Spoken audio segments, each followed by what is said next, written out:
Ok, o texto que nós vamos trabalhar hoje está em Romanos capítulo 2, a partir do versículo 17, até o capítulo 3, verso 8. Eu peço que você abra sua Bíblia, Romanos capítulo 2, a partir do versículo 17.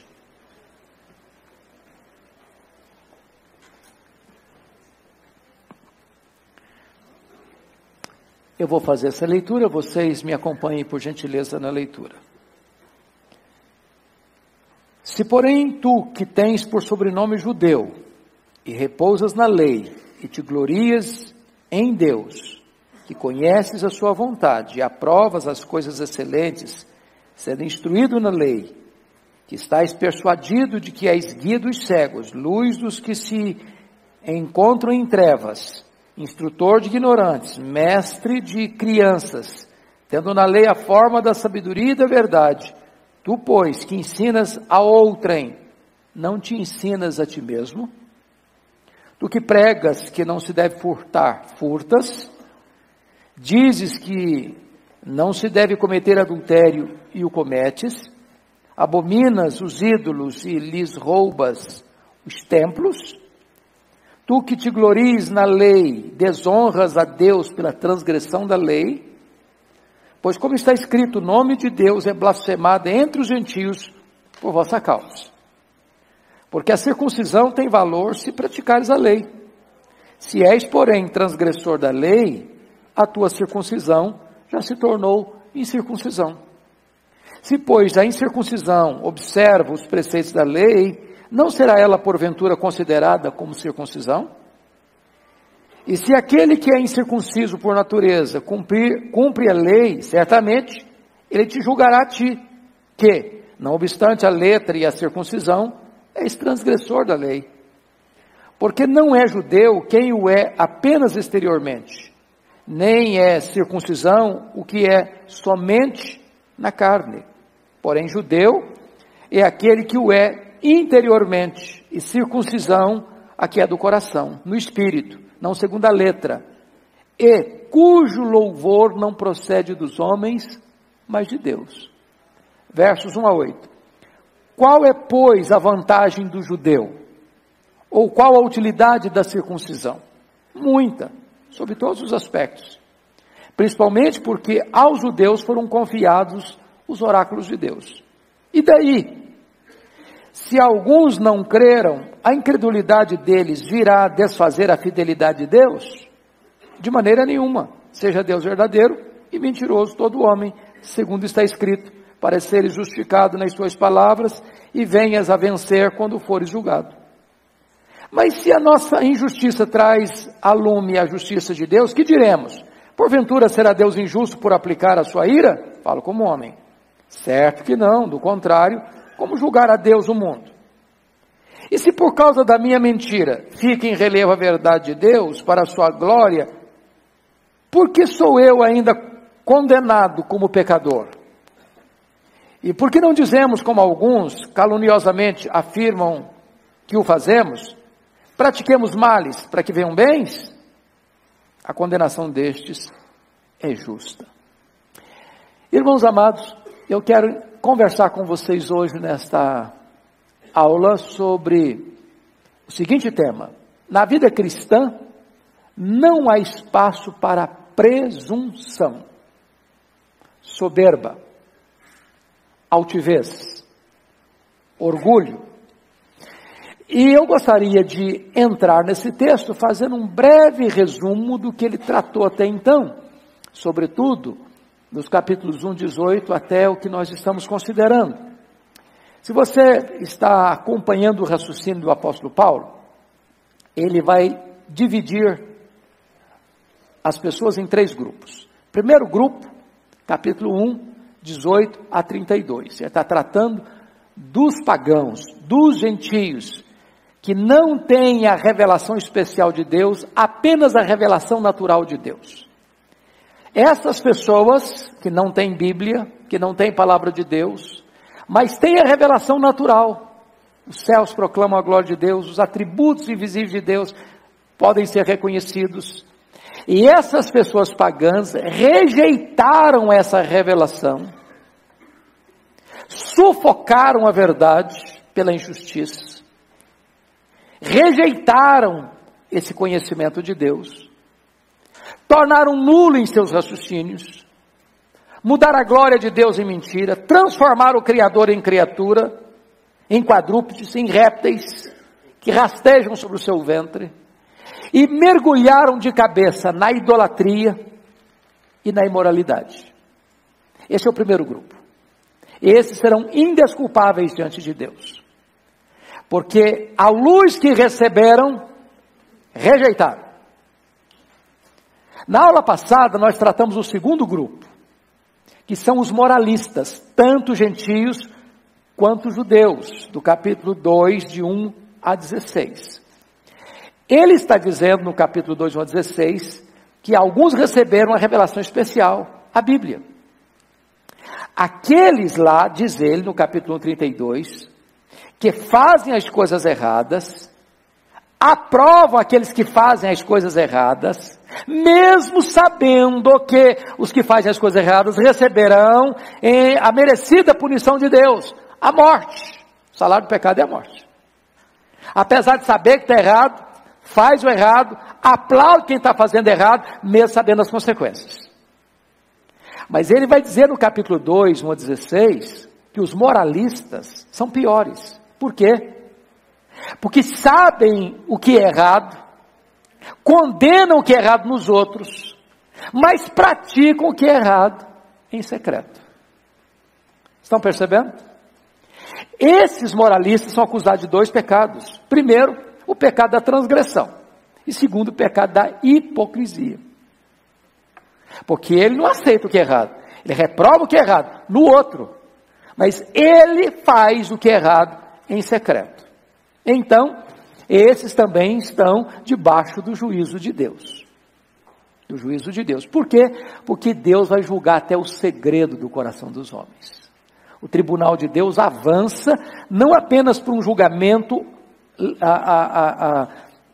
objetivo daquilo que os homens veem, mas o julgamento de Deus avança também para o subjetivo, para as questões de foro íntimo, porque Deus vai julgar o segredo do coração. Agora, Paulo vai tratar do terceiro grupo. Terceiro grupo, se você perceber, olha comigo aí, qual a diferença do verso 1 para o verso 17. Portanto, és indesculpável, ó homem. Ó homem é genérico. É genérico. É judeu, é gentio, todo aquele que se julga moralista. Mas no versículo 17 diz, se porém tu que tens por sobrenome judeu, agora está falando de um grupo específico. Que grupo? O judeu presunçoso. O judeu cheio de orgulho. Porque recebeu de Deus 2 dádivas especiais. Primeira dádiva, a circuncisão. Segunda dádiva, a lei. Mas a despeito de ter recebido de Deus essas 2 bênçãos, a circuncisão e a lei, eles se consideram melhores do que os outros e fazem da circuncisão e da lei um escudo de autoproteção para viver em pecado. Deus gosta mais de nós. Deus nos ama mais. Nós somos superiores aos demais, porque nós temos a circuncisão, nós temos a lei, e se vangloriavam disso, apesar de serem transgressores da lei, e se contentarem apenas com o rito externo, e não com a transformação interna. Bom, dito isso, à guisa de introdução, já podemos entrar na exposição do texto. Então, quero dividir em 3 pontos a minha palavra hoje. Primeiro, a falsa confiança na lei. Está isso nos versos 17 a 24. Transformar uma bênção divina num falso refúgio. Aqui preste bem atenção, já de início fazendo a aplicação. Não pense que você está seguro porque você foi batizado. Não pense que você está seguro porque você fez profissão de fé. Não pense que você está seguro porque você é presbiteriano, ou batista, ou metodista, ou assembleiano. Não imagine que você está seguro por causa de símbolos espirituais. Se esses emblemas espirituais não mudam a sua vida, não mudam o seu interior, não transformam o seu caráter, você está confiando num falso refúgio. Então vamos ver. Primeiro, uma confiança infundada na herança externa e não na transformação interna. Versículo 17, pode ler comigo? Se, porém, tu que tens por sobrenome judeu e repousas na lei, te glorias em Deus. Paulo está aqui argumentando como um grande tribuno, como um grande jurista, uma argumentação lógica irresistível. O que ele está argumentando aqui é o seguinte: o judeu se repousa na lei. Por possuir a lei, por conhecer a lei, mas, infelizmente, não praticando a lei. Vamos pegar para nós? Você conhece a Bíblia? Você lê a Bíblia? Graças a Deus você tem Bíblia, não?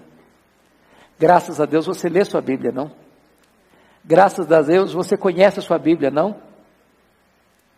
Mas eu pergunto a você, e se você conhecer e não praticar, isso resolve a sua vida? Dá segurança a você? Ao contrário. Isso torna você o quê? Mais culpado. Mais culpado. É isso que Paulo está argumentando. Uma confiança infundada na herança externa. Eu tenho a lei, eu tenho a Bíblia, eu tenho a palavra de Deus.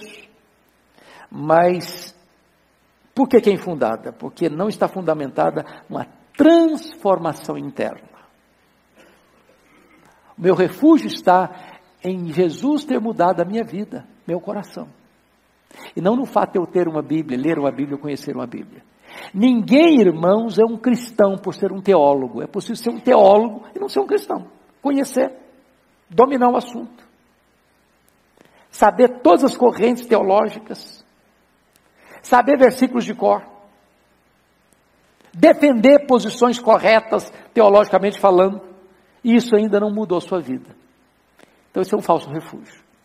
Segundo lugar.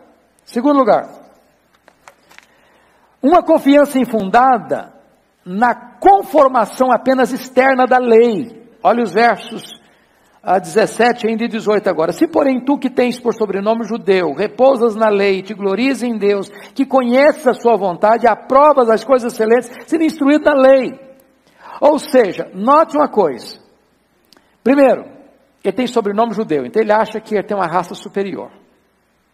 Segundo, ele repousa na lei. Bom, eu tenho a lei. Terceiro, ele se gloria em Deus. Quarto, conhece a vontade de Deus. Quinto, ele aprova as coisas excelentes. Sexto, ele é instruído na lei. Tudo isso ele tem. Diríamos que era um bom aluno de uma boa escola bíblica dominical da época. Sabia tudo, conhecia tudo. Tudo certinho, ele aprova o que é certo, ele reprova o que é errado, tudo isso bonitinho. Mas o que acontece? Tudo isso é externo. É fruto apenas de conhecimento intelectual. Isso não produziu nele o quê? Transformação. Corremos esse risco hoje, pastor Ival? Corremos. Corremos, irmãos. O conhecimento nos ensoberbece às vezes. Paulo diz isso em 1 Coríntios. O saber ensoberbece, o amor edifica. Tem muita gente aí que você se sente um pigmeu perto dele, uma formiguinha. O cara sabe demais, é um cabeçudo, sabe demais. Mas o grande prumo para saber se é um crente verdadeiro ou não é o quanto você sabe. É se o que você sabe mudou a sua vida. Transformou seu caráter. Se você é uma nova criatura. Esse é o ponto. Terceiro aspecto.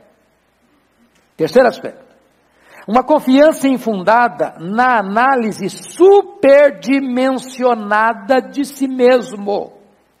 Veja comigo os versos 19 e 20. Olha aí. Que estais persuadido de que és guia dos cegos, luz dos que se encontram em trevas, instrutor de ignorantes, mestre de crianças, tendo na lei a forma da sabedoria e da verdade. Então vamos pegar um pouquinho aqui. nesse ponto. Como eles se autoavaliavam? Primeiro, eu sou o quê? Eu estou persuadido disso. O que é uma pessoa estar persuadida de alguma coisa? Ela está o quê? Certa, segura, convencida. Eles olhavam para eles mesmos e diziam assim, eu sou mestre. Você é uma criança. Então, eu sou professor, você é um aluno. Mas você não é um aluno, você é um aluno do beabá. Eu sou mestre. Olha mais. O que eles pensavam deles mesmos? Eu sou guia. Versículo 19. Eu sou um guia. Você é o quê? Você é um servo. Então, quem conhece sou eu, quem sabe o caminho sou eu, quem tem discernimento sou eu, você é um cego, você não sabe nada. Essa era a visão que o judeu tinha dos outros. O que eles pensavam mais? Eu sou luz, você está nas trevas. Eu sou o cara, entendeu? Eu sou presbiteriano, calvinista reformado, você o que você é? Cuidado com a soberba. Cuidado com a ideia de você achar que você é o tal. Aliás, nota de rodapé. Em lugar nenhum da vida, nem na igreja, nem fora da igreja, nem no trabalho, nem na escola, nem na convivência familiar, nem no relacionamento com os amigos, autoelogio não fica bem. Não é verdade, irmãos? Quando uma pessoa aplaude a si mesma, isso é pedante. Isso é feio. Isso não cabe bem. Não sejam os seus próprios lábios que elogiem você. Se alguém vai elogiar, deixa que o outro elogie. Você não. Você se autopromover não fica legal. Mas olha o que mais que eles estão pensando deles mesmos. Versículo 20, instrutor de ignorantes. Eu sou o cara. Eu sou o grande professor aqui, vocês são ignorantes. O judeu pensava isso. Eu sou o instrutor. Os demais são ignorantes. Eu sou mestre, vocês são crianças. Então, o que você está depreendendo disso, meu amado irmão, é que esses judeus, que ele está dizendo aqui, no versículo 17, você que tem sobrenome judeu, eles não estavam interessados, na verdade, em ensinar às pessoas a verdadeira lei de Deus. Eles estavam interessados em fazer das pessoas um fariseu emplumado. Fariseu emplumado. Eles estavam interessados em fazer discípulos deles mesmos, legalistas, julgadores. É quando você usa a religião para fortalecer o que você pensa, o que você quer, para a sua autoprojeção.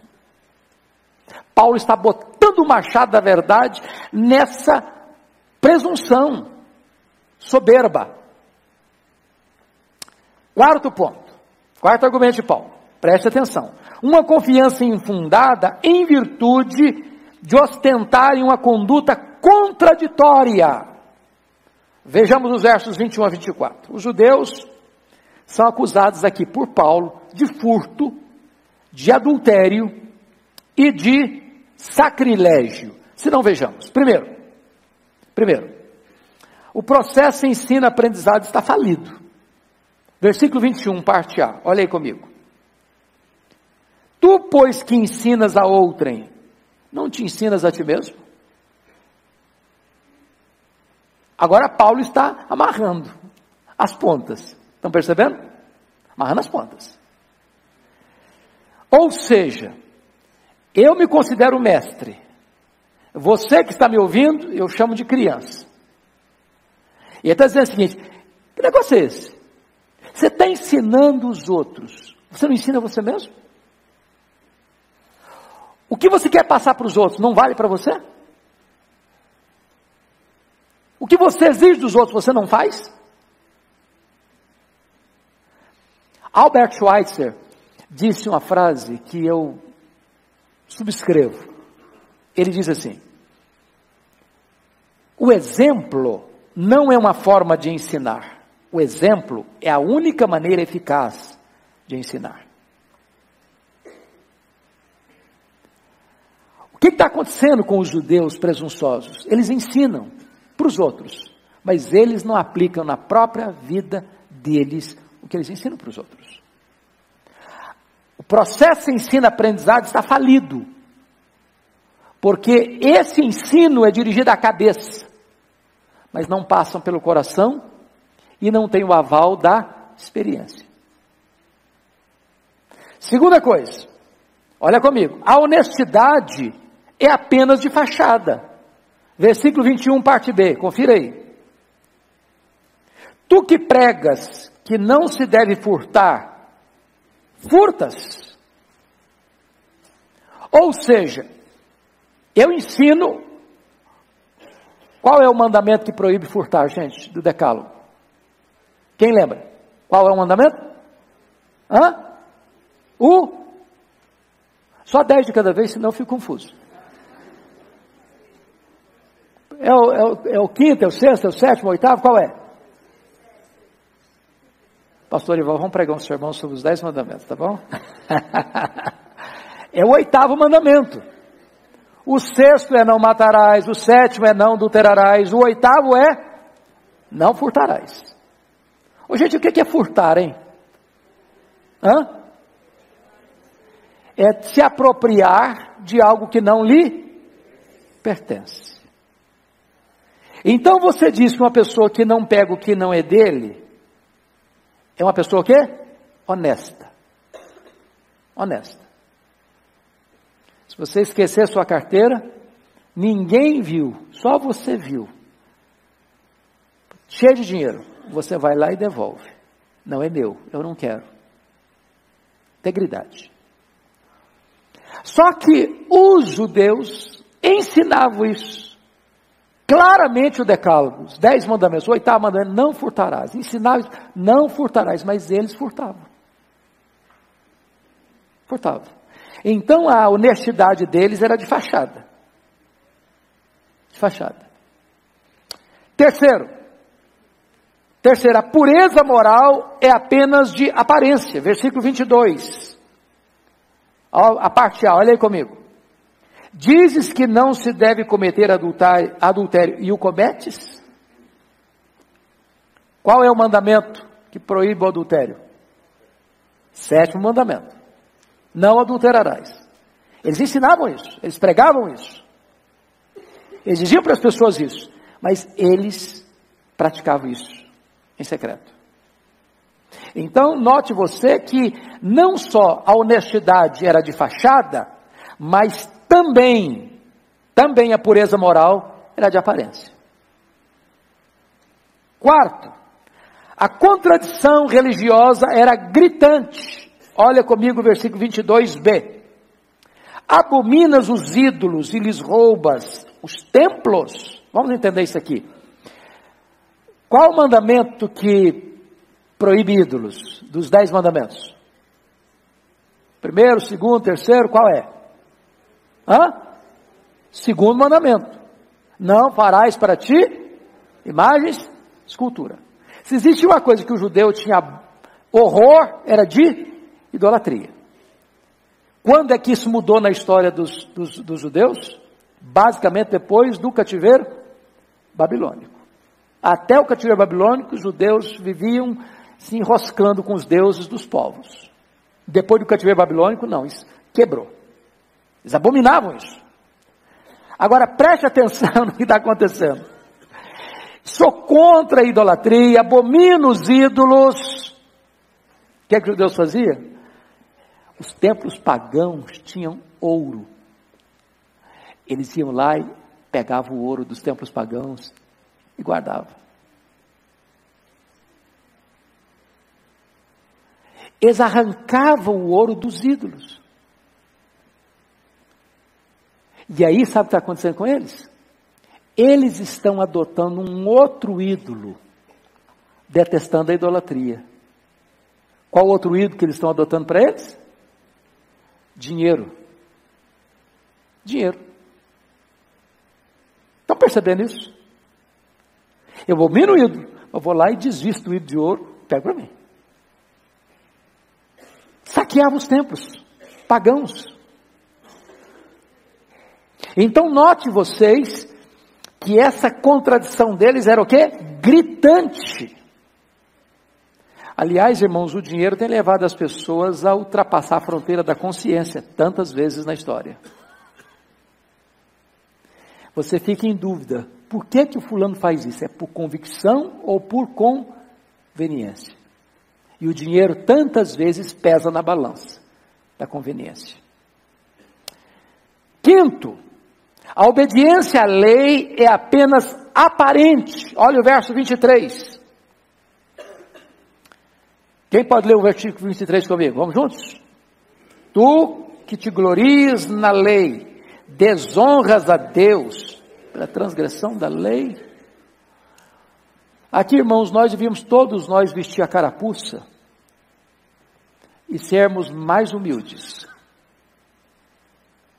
Quem de nós não tem prazer de ter a Bíblia?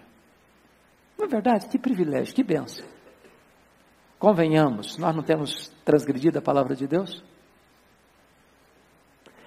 Então preste bem atenção nisso. O que Paulo está tratando aqui é o seguinte: é o risco de você querer ser melhor do que os outros, jogar pedra nos outros, diminuir os outros, se sentir superior aos outros, dizer, não, eu conheço, eu sei, eu sou melhor, eu tenho mais conhecimento, eu tenho mais preparo, eu sou isso, eu sou aquilo, e você vai se elevando, se elevando, se elevando, e de repente você está se gloriando em algo e transgredindo aquilo em que você se gloria. Você desonra a Deus, desobedecendo aquilo que você promove.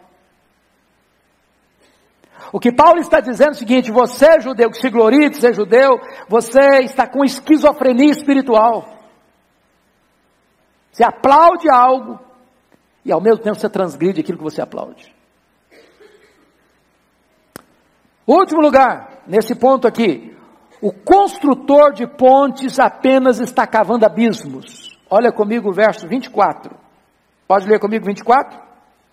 Pois, como está escrito, o nome de Deus é blasfemado entre os gentios por vossa causa. Ou seja, quando um crente, preste atenção no que eu vou falar, quando um crente se revela inconsistente, ele é pior do que um ateu. Eu sei que eu estou falando uma coisa muito grave aqui. Ele vira uma pedra de tropeço. Ele é motivo de escândalo entre os gentios. Os gentios, segundo Paulo aqui, blasfemam o nome de Deus por causa daquele que quer promover a glória de Deus e, em virtude da sua inconsistência, leva as pessoas a dizer, é isso aí que é ser crente? Com essa soberba toda, com essa altivez toda, com esse orgulho todo, estou fora. Aí o gentio blasfema do nome de Deus por causa do mau testemunho daquele que quer promover a glória de Deus.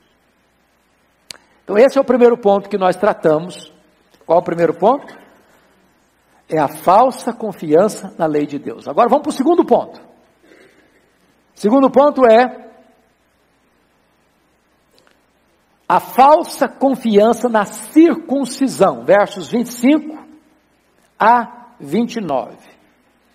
A circuncisão havia se transformado num substituto para a obediência. Em outras palavras, eles davam mais valor à marca física da circuncisão do que ao significado espiritual da circuncisão. Então vamos olhar esse ponto aí. Primeiro, a circuncisão não pode ser substituto para a obediência. Versículo 25. Pode ler comigo? Porque a circuncisão tem valor se praticares a lei. Se és, porém, transgressor da lei, a tua circuncisão já se tornou circuncisão. Então, o que foi a circuncisão? Você precisa voltar a Gênesis capítulo 17. Você pode abrir lá comigo, Gênesis 17? Depois a gente volta aqui para Romanos.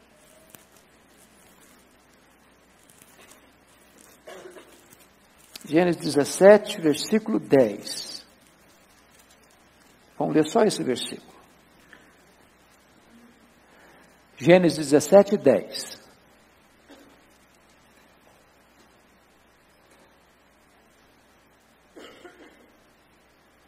Toda a igreja comigo, por favor. Esta é a minha aliança, que guardareis entre mim e vós, e a tua descendência.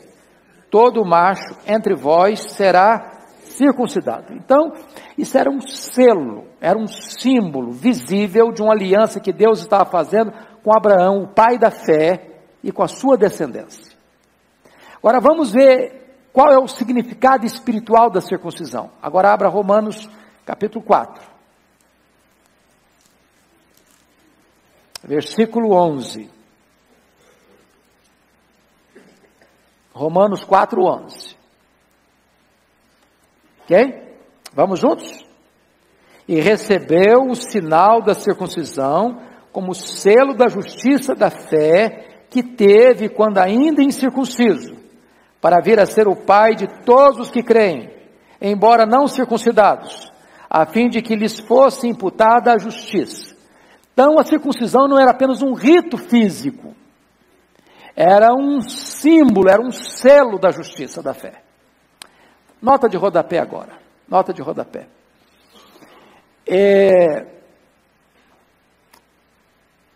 Por que Deus mandou circuncidar ao 8º dia? Resposta: a ciência está provando hoje que o 8º dia é o melhor tempo na vida do ser humano para a questão da coagulação. Uma cirurgia bem sucedida, nenhum dia da história desse ser humano é mais bem sucedida que no 8º dia de vida. Um Deus que conhece a ciência e é o pai da medicina estabeleceu isso, 8º dia. Segundo, a circuncisão ela é muito importante na questão do relacionamento físico, sexual entre marido e mulher. Melhora a qualidade da relação, por causa de tirar a hipersensibilidade do órgão masculino. Terceira coisa importante, o menor índice de câncer de colo de útero do mundo está em Israel. Por quê? Porque a circuncisão favorece essa questão. A probabilidade de contaminação para levar para dentro do útero da mulher é muito menor com a circuncisão do que uma pessoa incircuncisa. Então Deus é o Deus que ao mesmo tempo que cuida do corpo, está cuidando também de valores espirituais. Fecha a nota de rodapé. Então vamos voltar para a questão da aplicação teológica do texto. Então, o que Paulo está querendo dizer no versículo de número 26? Olhem comigo de novo. Versículo 25. Versículo 25. Porque a circuncisão tem valor se praticardes a lei. Se és, porém, transgressor da lei, a tua circuncisão já se tornou incircuncisão. Ou seja, não adianta eu ser circuncidado e viver uma vida desregrada. Porque essa circuncisão é um símbolo de algo espiritual, a justiça da fé. É a fé. É a mesma coisa do batismo. Você sabe que a circuncisão se transicionou para o batismo cristão, da mesma maneira que a Páscoa se transicionou para a ceia do Senhor. Pega a ideia do batismo. Tem valor você ser batizado e viver uma vida desregrada? Que segurança esse batismo traz para você? Nenhum. É isso que Paulo está argumentando com eles. Paulo está atacando o último refúgio dos judeus. Eles se consideravam melhores do que as outras pessoas, porque os pagãos eram incircuncisos. Eram considerados malditos incircuncisos, cães incircuncisos. Eles, a raça superior, tinha uma lei e tinha uma circuncisão. Faziam dessa circuncisão um refúgio espiritual. E Paulo diz, esse refúgio é falso. Se vocês não guardarem a palavra de Deus, se vocês não obedecerem a palavra de Deus. Nenhum de nós pode dizer, não, eu fui batizado na igreja, agora estou tranquilo, estou seguro, estou assim, fique tranquilo, estou blindado. Está blindado coisa nenhuma. Não use um rito externo para ser um refúgio para você viver na desobediência. É isso que Paulo está ensinando. Segundo lugar, a transformação interior é mais importante que o rito exterior. Versículo 26. Você leu o 26 comigo? Vamos juntos? Se, pois, a incircuncisão observa os preceitos da lei, não será ela, porventura, considerada como circuncisão? Paulo está dizendo aqui, imagine você um gentio, não foi circuncidado, mas ele está vivendo de acordo com os preceitos de Deus. Não é a obediência dele a verdadeira circuncisão? Terceiro argumento. O cumprimento da lei se dá por transformação interna e não por rito externo. Verso 27. Leia comigo. E se aquele que é incircunciso por natureza cumpre a lei, certamente ele te julgará a ti, que não obstante a letra e a circuncisão, és transgressor da lei. Paulo está dizendo o seguinte, você tem a lei, você tem a letra, a lei, você tem a circuncisão, o outro não é circuncidado e nem tem a lei, mas ele vive em obediência aos preceitos de Deus, esse vai julgar você. Esse é, uma palavra entre aspas, melhor do que você. Porque não tem os elementos externos, mas ele tem a obediência interna. E o que agrada a Deus não é o rito externo, é a obediência do coração. É a realidade espiritual. Quarto lugar. O verdadeiro judeu não é o herdeiro do sangue de Abraão, mas o herdeiro da fé de Abraão. Versos 28 e 29. Esses dois versículos são fundamentais nesse entendimento aqui. Vamos juntos, 28 e 29. Porque não é judeu quem o é apenas exteriormente, nem é circuncisão o que é somente na carne. Porém, judeu é aquele que o é interiormente, e circuncisão a que é do coração, no espírito, não segundo a letra, e cujo louvor não procede dos homens, mas de Deus. Então deixa eu dizer uma frase aqui que eu já disse várias vezes, mas talvez você possa nesse contexto agora melhor assimilá-la e até escrever aí num pedaço de papel. O verdadeiro filho de Abraão não é aquele que tem o sangue de Abraão correndo em suas veias. O verdadeiro filho de Abraão é aquele que tem a fé de Abraão habitando em seu coração. Quem é filho de Abraão? O judeu, que tem sangue judeu nas veias, que consegue voltar no tempo e no espaço e provar que a sua árvore genealógica desemboca lá em Abraão. Esse é o verdadeiro judeu? Esse é verdadeiramente judeu de raça. Mas Paulo agora está usando um outro tipo de argumento. O que conta não é o judeu que tem sangue de judeu nas veias. O que conta é o judeu que tem a fé de Abraão no coração. Então você que creu no Senhor Jesus, que está no mesmo caminho do Pai da fé, esse você é o verdadeiro filho de Abraão.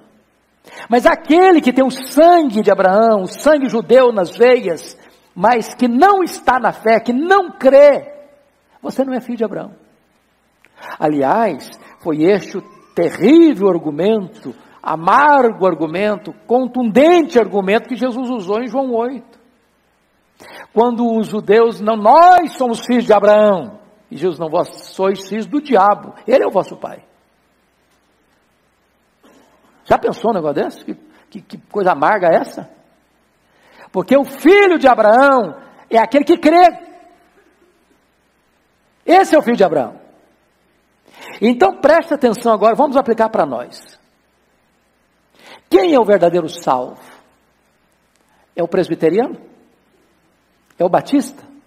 É o metodista? É o assembleiano? É o católico? Quem é o verdadeiro salvo? É o calvinista? É o arminiano? Quem é o verdadeiro salvo?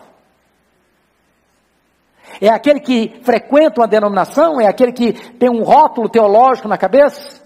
Quem é o verdadeiro salvo? É aquele que creu no Senhor Jesus Cristo, cuja vida foi transformada pela regeneração do Espírito Santo, cujo nome está escrito no livro da vida, que recebeu o selo do Espírito Santo. Esse é filho de Abraão. Não confiemos em ritos externos, se esses ritos não têm a ver com aquilo que aconteceu aqui dentro de você, que foi essa transformação espiritual. É isso que Paulo está argumentando, irmãos. Paulo está destruindo os castelos e os refúgios falsos, para que na próxima lição nós vamos entrar nela, na próxima oportunidade, levar todo mundo para uma mesma região. E a região é essa: todos pecaram e destituídos estão da glória de Deus. Não bata no peito. Não deixa a soberba ou a presunção encher o seu coração de falsa segurança. A segurança está em Cristo. E só nele. Pois bem, último lugar aqui desse segundo ponto. Olha comigo, por gentileza. A aprovação da verdadeira espiritualidade deve vir de Deus e não dos homens. Olha comigo a parte B do versículo 29. E cujo louvor não procede dos homens, mas de Deus. Os homens podem aplaudir você. E os céus, desculpem da expressão, dar uma grande vaia. Os homens podem dizer para você, ó, pé 90. E Deus olha lá de cima, ó, 0. 0. O que importa não é receber aplauso dos homens. Porque qual era a espiritualidade dos fariseus? Eles mesmos aplaudiam a si mesmos e buscavam que aplauso dos homens. Oravam na praça, na sinagoga, ficavam lá na frente. Quando ia orar, ficavam de pé, olhar para os outros de cima para baixo. Queriam glórias, queriam aplausos, queriam reconhecimento dos homens. Se você lê atentamente o Sermão do Monte, o que Jesus Cristo fez foi exatamente destruir esse tipo de espiritualidade soberba, presunçosa.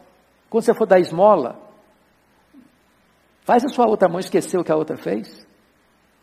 Quando você for orar, seja mais humilde.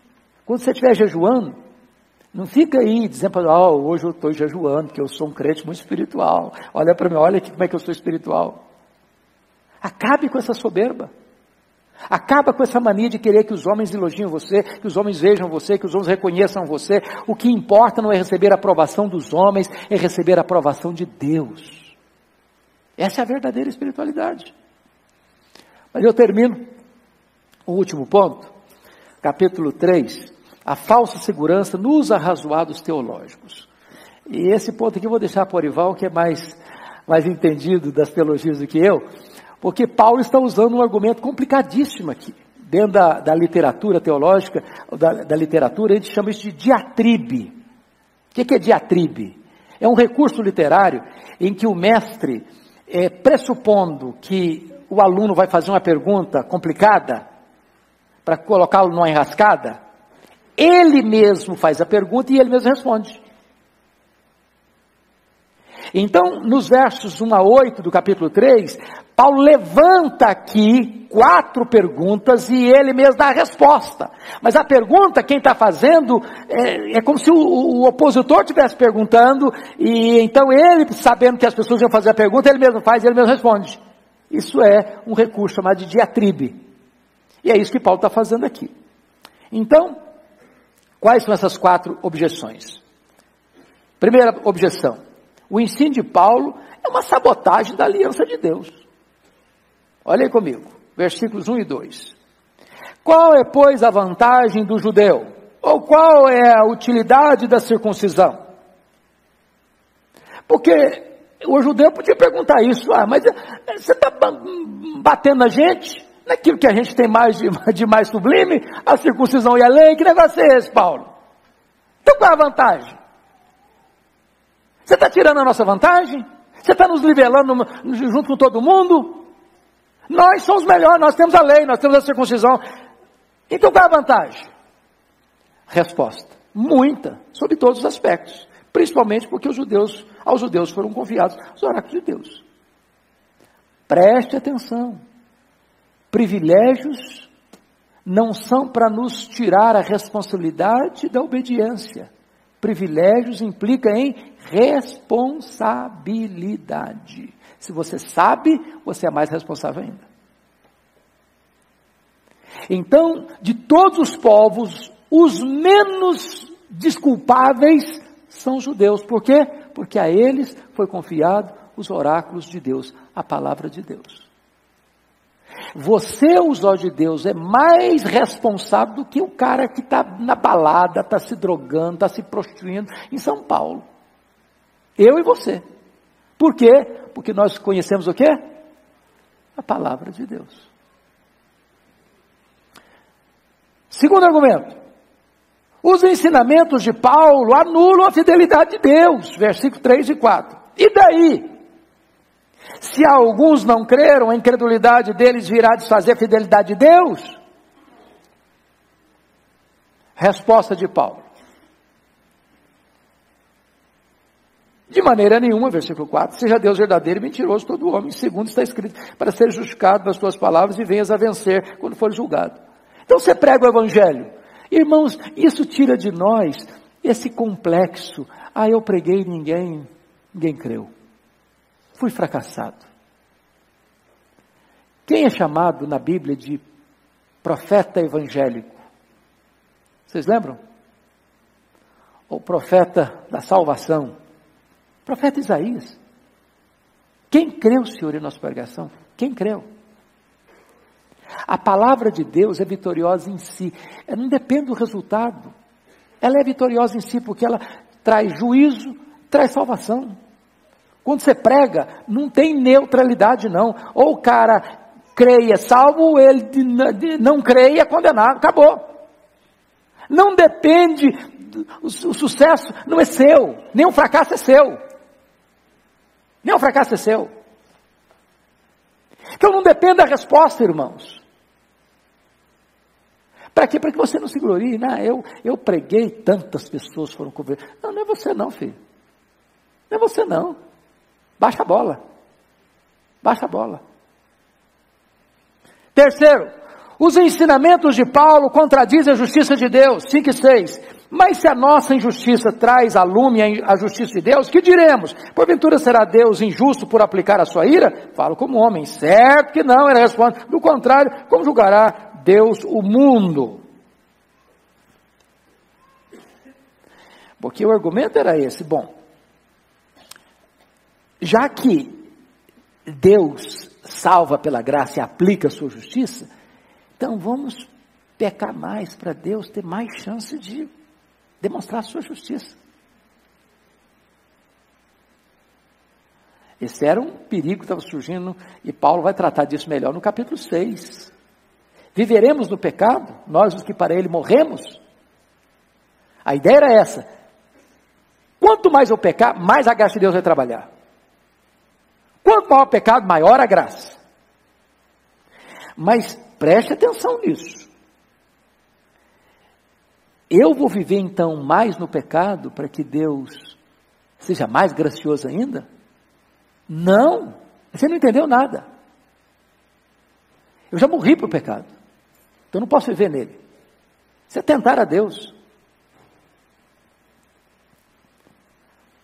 Último castelo deles. Os ensinamentos de Paulo são uma falsa promoção da glória de Deus. Versículos 7 e 8. E se por causa da minha mentira fica em relevo a verdade de Deus para a sua glória, por que sou eu ainda condenado como pecador? É o argumento que nós estamos usando. Quanto mais eu mentir, mais a verdade de Deus vai aparecer. Quanto mais eu pecar, mais a graça de Deus vai florescer. E aí ele diz assim, continua na pergunta, verso 8. E por que não dizemos, como alguns caluniosamente afirmam que o fazemos? Pratiquemos males para que venham bens. Olha que teologia ruim essa. Olha que teologia falsa é essa. Pratiquemos males para que venham bens.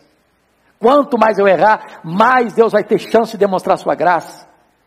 Aí Paulo responde, a condenação destes é justa.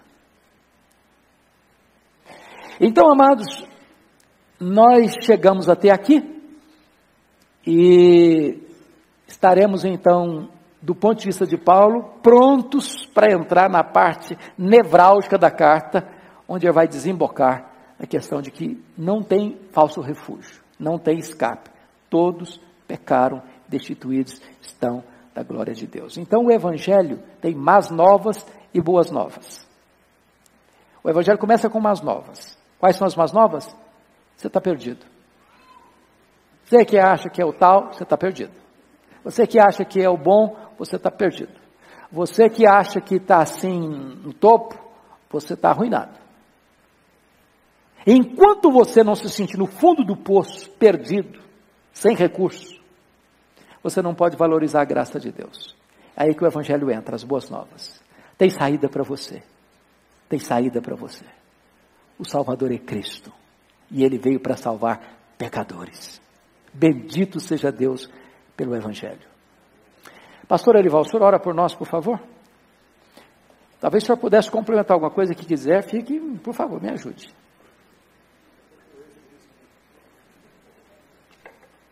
Eu estou sem o outro microfone. O microfone está lá. Vai trazer.